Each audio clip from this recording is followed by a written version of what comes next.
Trains, trains and trains galore. Hello and welcome to CNN Business Traveller. I'm Richard Quest, this month reporting from the railways of Europe. We're abandoning the plane to show you that these days, with so many hassles when it comes to flying, there really is an alternative for the business traveller by going on the rattlers. The phrase you're going to hear us say again and again is 4 hours or less. That seems to be the magic number where the train competes efficiently and effectively with the plane. So, got your ticket? Let's head to the Iron Road. All aboard! Coming up, joining the dots with Rail Team. Interrailing grows up. Overnight to Barcelona on the businessman's favourite, the Train Hotel. And breaking the speed record, we're on the Eurostar. Rail travel in Europe is enjoying something of a renaissance at the moment, and for obvious reasons.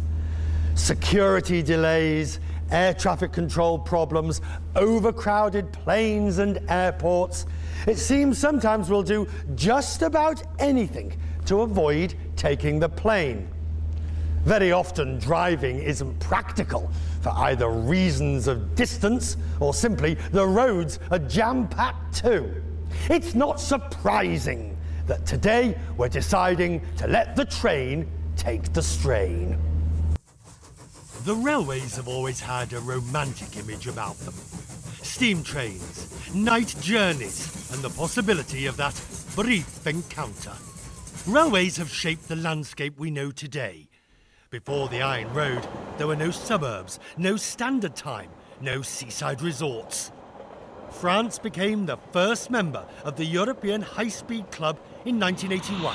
Their trains, trains à grande vitesse, the TGV, have now carried more than 1.3 billion passengers in the years since. The railways have changed immeasurably over the last 20-25 years.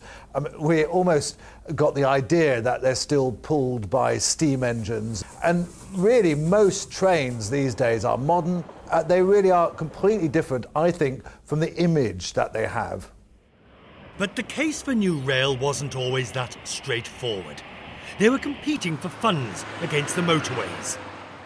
The British government went motorway mad in the 60s, whereas the French government did both. So in France you've got your TGV and your toll motorways. In Britain we just got the motorways. Now there's been a complete change of view and the government showing a lot of interest in accelerating trains and in high-speed travel. After being overlooked in the 70s and 80s, the renaissance of rail is now well underway. Just as the budget airlines transformed air travel, high-speed rail lines across the continent are bringing rail travel back into serious business. They're capitalising on the frustrations of queuing at airports, concerns about the environment, and trumpeting the ease of city centre to city centre travel. It's all a far, far cry from the steam age. Railways are, at their best, a wonderfully romantic way of travelling as well as a very practical way of travelling. And I think we can see in continental Europe and in Eurostar that there truly is a new age of the train. It's very different from the age of brief encounter films and people talking lovely old accents and going on gorgeous steam trains. It's a different world. Modern railway is all about sleek efficiency. But it would be sad to think there's no room for nostalgia. I'm so glad I had a chance to explain. I didn't think I'd see you again. Upset. I mean, quickly! I'm afraid that brief encounter days are no longer with us. You can't even open the windows to kiss anymore.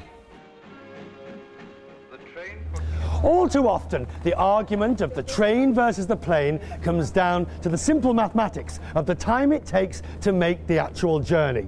But that ignores the train's biggest asset, convenience.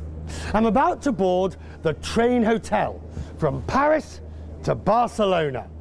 To be sure, the journey will take me 12 hours, but it's overnight.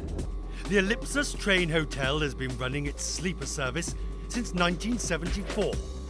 We're on the Jean Miro from Paris Gare de Austerlitz to Barcelona's Franca station. City centre to city centre convenience on this trip. The train hotel likes to consider itself a hotel on wheels, and it's got all the services to keep the business traveller happy, except internet access. And one advantage of dinner in the diner, metal cutlery, room to spread out, and proper portions. The great thing with the train is that I can leave my house. I mean, I go for work, I go home, I see the kids, I take the train at 9 o'clock. So I have dinner here, I sleep, and I wake up at 8 o'clock and I meet at 8:30. The galley may be on the small side, but it turns out impressively tasty fare. There's even a bar if you want to while away a few hours. Food and drink are served in the evening until 2 a.m. Breakfast begins at 6. There are 4 classes on this train. Most business travellers will go for Grand Class. Expect to pay around $530 for a one-way trip or $850 return. Let me show you around the Grand Class accommodations. Beauty of all of this is there's plenty of room to hang up clothes, so tomorrow morning everything will be just so. My own bathroom accommodations, including a private shower and even a rather splendid amenity kit. Tomorrow morning, Barcelona. There are a lot of tourists on the train, so occupancy often reaches 80%. 400,000 people rode the 4-route network last year, so it's certainly popular. Well, we're just about an hour and a half out of Barcelona, so how was my night's sleep on Ellipsus? I would say it was okay, not brilliant. I slept till about 4 o'clock in the morning, and then the train started chuntering over the rails and being moved backwards and forwards, and that was just about it. A bit more dozing, and it was time to get up and breakfast. As we draw towards Barcelona, breakfast is served. It's complimentary for grand and business class customers. I've arrived in Barcelona. The train left on time and arrived bang on schedule. Barcelona, another magnificent European rail station. I have eaten well, slept, showered, and am ready to do a day's work. It's just about 8:30. The first flight from Paris touched down also on time. The only problem is those passengers are still waiting for their luggage and waiting to get into town. I'm already here. Just time for a whistle-stop tour of Barcelona before the next leg of my journey. Beautiful Barcelona. Now we've done the long distance on the train, coming up after the break, how 4 hours or less means travelling around Europe puts the train in front.